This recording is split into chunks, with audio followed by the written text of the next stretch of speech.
27 y a esta hora vamos a saludar al colega, al periodista del medio Univisión, Gerardo Reyes, quien lideró el equipo que hace aproximadamente 3 meses, un poco más, estuvieron aquí en el departamento del Guaviare, pues realizando ese trabajo de campo que luego se emitió en el mes de diciembre en Estados Unidos, un reportaje que, como les contábamos al inicio, evidencia esta problemática en nuestro departamento del Guaviare y que hoy pues ha llamado la atención del gobierno nacional, de las autoridades, del gobierno del estado, y que ha puesto pues esta problemática sobre la mesa. Gerardo, muy buenos días, gracias por estar con nosotros aquí en Marandúa. Gracias por la invitación. Pues Gerardo, ¿cómo ha visto usted y el equipo de Univisión la reacción que ha generado este reportaje?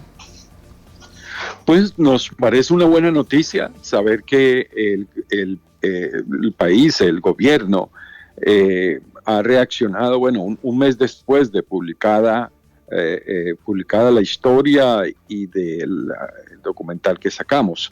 Las reacciones son lógicas, hay que ir, hay que investigar, hay que tomar declaraciones, buscar cifras y ver lo que nosotros vimos, que era desgarrador, como la infancia indígena en esta zona ha sido completamente abandonada ante la mirada algunas solidarias de la gente de San José de Guaviare, como lo registramos en nuestras crónicas, y otro en las actitudes de la gente que considera a los indígenas, específicamente a los niños, un estorbo. Sí. Esta idea de esta historia, Gerardo, ¿desde dónde nace? Es decir, un medio de comunicación en Estados Unidos que emite a una audiencia latina, llega hasta San José del Guaviare en busca de esta historia. ¿Ustedes cómo la conocieron, cómo se enteraron y por qué el interés? Bueno, yo me enteré a través de Natalia Pedraza, una reportera del Espectador que nos acompañó a la cobertura de esta historia. Ella publicó en El Espectador una amplia crónica que a propósito recibió el segundo lugar en la modalidad de prensa del premio del Círculo de Periodistas de Bogotá. Entonces yo la contacté, ella me puso en contacto a su vez con otras fuentes y preparamos el viaje porque esto no es una cuestión que sea...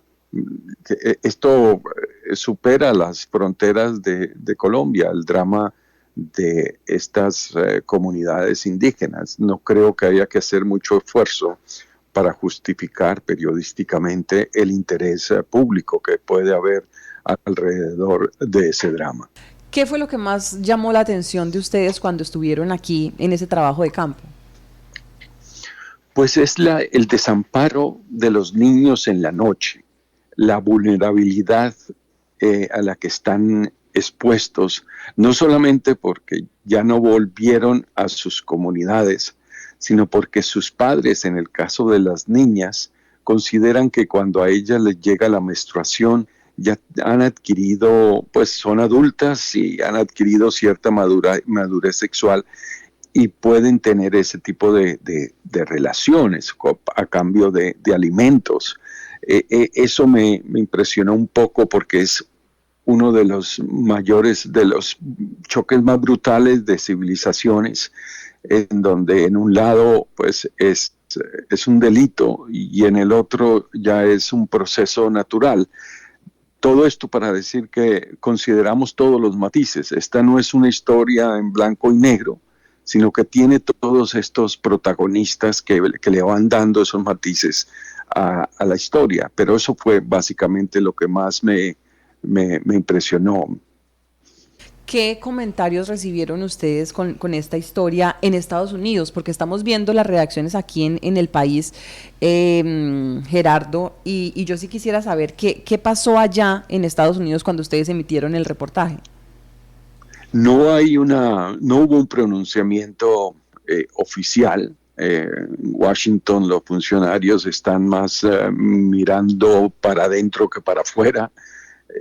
Como ustedes saben, es un país ombliguista que está muy pendiente de sus cosas internas, pero estos estas situaciones en el exterior, a menos que, como en este caso, y ojalá se llegue a avance la investigación, se pueda determinar qué fue lo que pasó con esa niña de 10 años que quedó embarazada producto de una presunta violación de un militar de Estados Unidos. Ese tal vez sería el punto que podría llamar más la atención a las autoridades de acá si la Fiscalía decide hacer un trabajo serio en Colombia. Estamos, digamos, conociendo aparte de esas preguntas que usted le hizo, especialmente pues a la directora seccional de Fiscalías acá en el departamento del Guaviare y al director regional del ICBF, Joaquín Mendieta, sobre esos casos de abuso sexuales.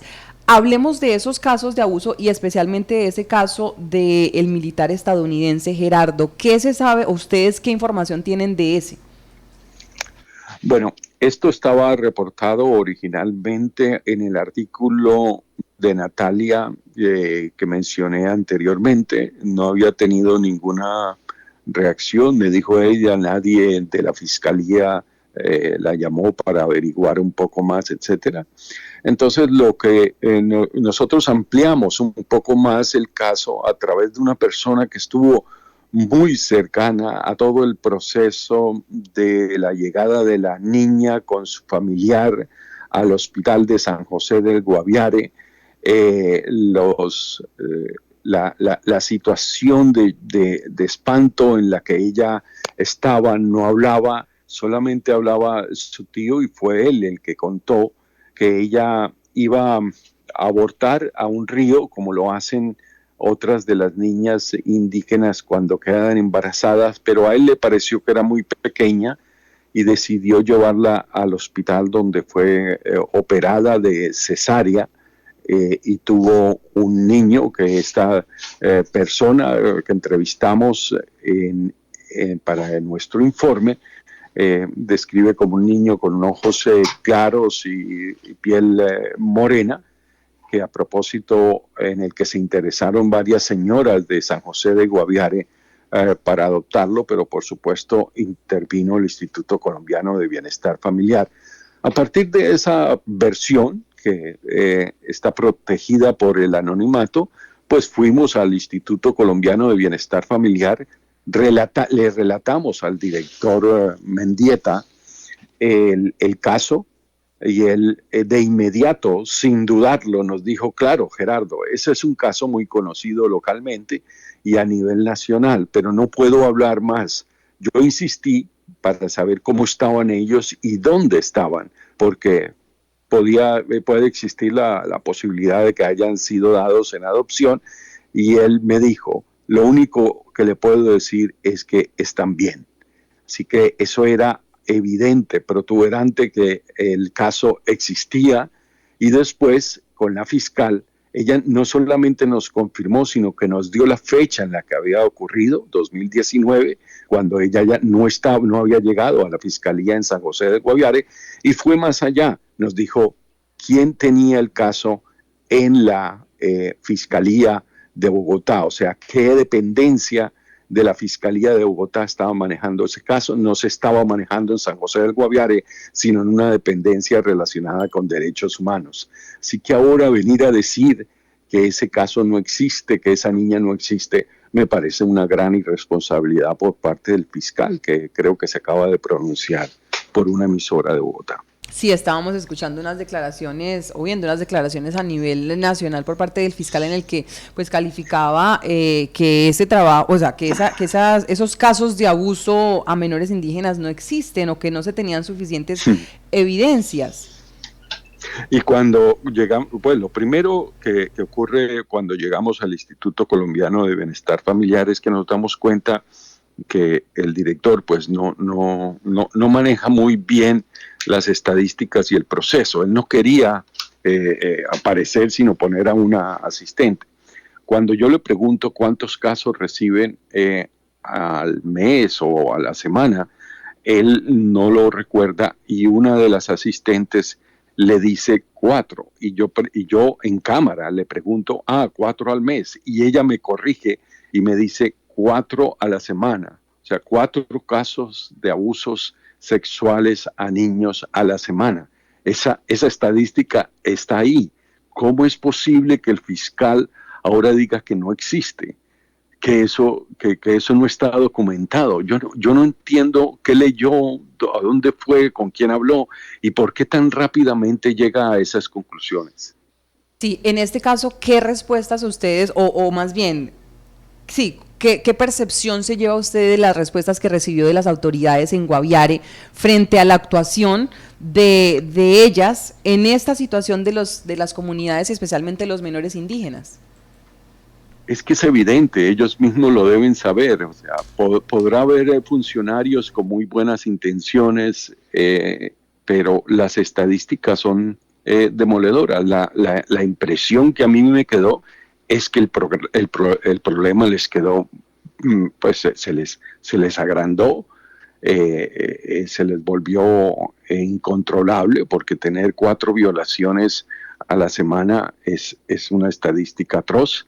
Así que no quedé con una impresión de que se le estaba dando la importancia a esto. Es que, Laura, hay que tener en cuenta, y ustedes lo saben allá mejor que nosotros, que solucionar este problema no produce votos. O sea, no es un tema electoralmente rentable. Si se soluciona, nadie va a ganar una popularidad electoral significativa. Así que ahí está, se mantiene, vienen oleadas de que se van a hacer cosas, hay indignación y después se vuelve a la misma situación. Y eso es lo que tememos en este caso, que se repita lo que en otras ocasiones también ha pasado. Hoy, de hecho, tenemos la presencia, se supone que va a venir el fiscal general a inaugurar la sede aquí en San José del Guaviare, y hará rueda de prensa. Va a estar el defensor del pueblo también, donde va a entregar un informe que han venido preparando, sabemos muy juiciosamente, porque han venido varios delegados de la Defensoría de Infancia y Adolescencia, de Enfoque de Género, y vamos a ver qué sale en este informe entonces que él va a entregar al ICBF. Pero eso es lo paradójico, ¿no? La Defensoría del Pueblo, que no tiene la misión fundamental de cuidar o de velar por los derechos de los niños, le entrega un informe al ICBF sobre los casos de abusos sexuales y esas denuncias que ellos han recibido. Entonces, hoy vamos a ver, digamos, por parte de esas autoridades aquí en territorio, en Guaviare, pues la reacción y qué van a decir a estas situaciones, cuáles van a ser las cifras, y vamos a preguntarle pues al fiscal a propósito de esta declaración que hacía de la falta de evidencia que se tiene de esos casos de abusos de Pero las es niñas. Que el propio, Laura, el propio Instituto Colombiano de Bienestar Familiar tiene un estudio muy completo que hicieron en las calles. Ellos conocen el problema. No sé cómo van a hacer para bajarle la gravedad o para respaldar esta ceguera del fiscal. Es cierto, ellos, de hecho, tenemos una entrevista con el director regional, vamos ahorita a compartirla, porque ellos nos hablan de ese papel que han hecho. Gerardo, en este momento, pues lo que viene y lo que se espera es acción por parte del Estado. ¿Ustedes se esperaban esa reacción cuando pensaron en este reportaje? No, esto fue una sorpresa porque un mes después el colega Joira Ackerman escribió una columna que la leyó Julio Sánchez Cristo y quedó impresionado, y entonces él empezó a mover el tema, y así fue que adquirió esa dinámica. Sí, señor, así ha sido, y pues es tarde, pero vamos a ver con qué resultan las autoridades. Omar tiene pregunta. Quería preguntarle a Gerardo qué conocía o qué imagen tenía de los NUCAT antes de usted conocer, como lo dice, de donde parte la investigación del artículo de la periodista del Espectador Natalia Pedraza. ¿Qué se veía desde el exterior de los NUCAT y el Guaviare? Pues la historia triste de una comunidad que era nómada, tal vez la última comunidad nómada de América Latina, que debió instalarse en tierra ajena, producto de toda clase de las adversidades como el reclutamiento forzoso de sus miembros por parte de las FARC, el asedio del paramilitarismo, y a eso se suma la destrucción de su medio ambiente que los llevó a esta crisis alimenticia que a su vez, todo va en cadena, como pueden ver, que a su vez ha empujado a estas niñas a buscar un pedazo de pan o pasar el hambre a través de este canje atroz de la prostitución. Bueno, si se habla de prostitución, no creo que es exagerado, porque no es algo que ellas buscan, sino esta situación a la que se ven abocadas cuando no tienen con qué comer y les pagan con eso o con dosis de boxer. Sí, hoy la Procuraduría Regional y Nacional informaron que, o a mejor ayer, abrieron investigación al director regional del ICBF porque, pues, según el reportaje y lo que ustedes han publicado a través de la cuenta de Twitter, se podría asumir que ellos conocían esos casos de abusos sexuales, pero que habrían omitido activar o desplegar la ayuda o atención necesaria para los menores en su momento.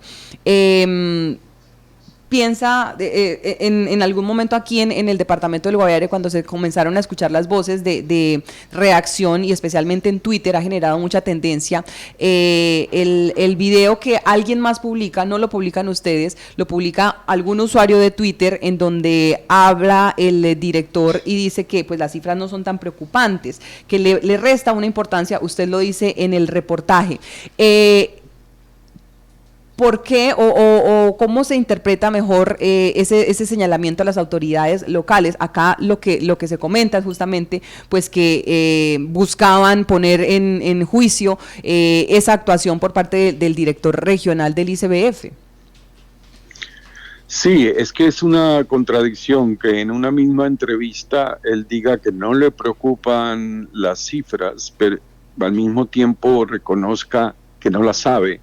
Y cuando la sabe, se encuentra con que son 4 violaciones de menores diarias. Es una comedia eso, ¿no? Es todo un proceso absurdo de un funcionario que no sabe dónde está parado. Sí, esa es la percepción que se lleva de este director, Gerardo. Pues yo quedé sorprendido. Incluso al final de la entrevista le dije que yo tenía que explicarle a mis espectadores por qué habíamos tenido que interrumpir varias veces la entrevista para que él consultara con su asistente, pese a que le estábamos haciendo preguntas generales, no técnicas, y que si eso reflejaba si él conocía bien el tema o no. Y él nos explicó que sí, que lo que pasaba era que hay algunos procesos que él no domina porque él no está en el día a día de esa situación. Pues esa fue la respuesta del director regional del ICBF en ese reportaje que, como lo decíamos, la gran pregunta, Gerardo, también nos han dicho, ¿dónde se puede ver ese reportaje? ¿Y por qué no está disponible para, no sé si es América Latina o Colombia? Sí, lamentablemente por un acuerdo de nuestra empresa Univisión están bloqueados los videos para toda América Latina, solamente se pueden ver en Estados Unidos. Pero las declaraciones del director del Instituto Colombiano de Bienestar Familiar respecto a la niña de 10 años, y así como la de la fiscal confirmando que existe el caso, están ya en redes sociales, específicamente en mi Twitter personal. ¿Qué habrá pasado con el tema de que la Embajada de los Estados Unidos en Colombia pues ha dicho de que no tiene información al respecto, de que no tenía, que de hecho a la fecha del 2019 no había nombres de personal militar norteamericano aquí en Guaviare, Gerardo? Sí, eso a mí me sorprende y me gustaría investigarlo, que digan que no, que, o sea, que el territorio no lo visitó en todo ese año un militar estadounidense o un contratista, porque recuerden que el anterior escándalo en el que estuvieron involucrados militares de Estados Unidos en violaciones de niñas en la zona de Melgar, también participaban contratistas, que son ciudadanos privados, pero que usan un uniforme del ejército de Estados Unidos y están codo a codo trabajando con ellos en esas zonas. Así que creo que todas las conclusiones de negación que se están sacando son muy apresuradas. Pues Gerardo, estaremos muy pendientes y atentos a qué responden hoy justamente las autoridades y cuál va a ser ese informe que entrega la Defensoría del Pueblo sobre esos casos de abusos que usted revivió en su reportaje. Muchas gracias, Gerardo, por estar con nosotros. Muchas gracias, hasta luego. Muy bien, 8:48 de la mañana.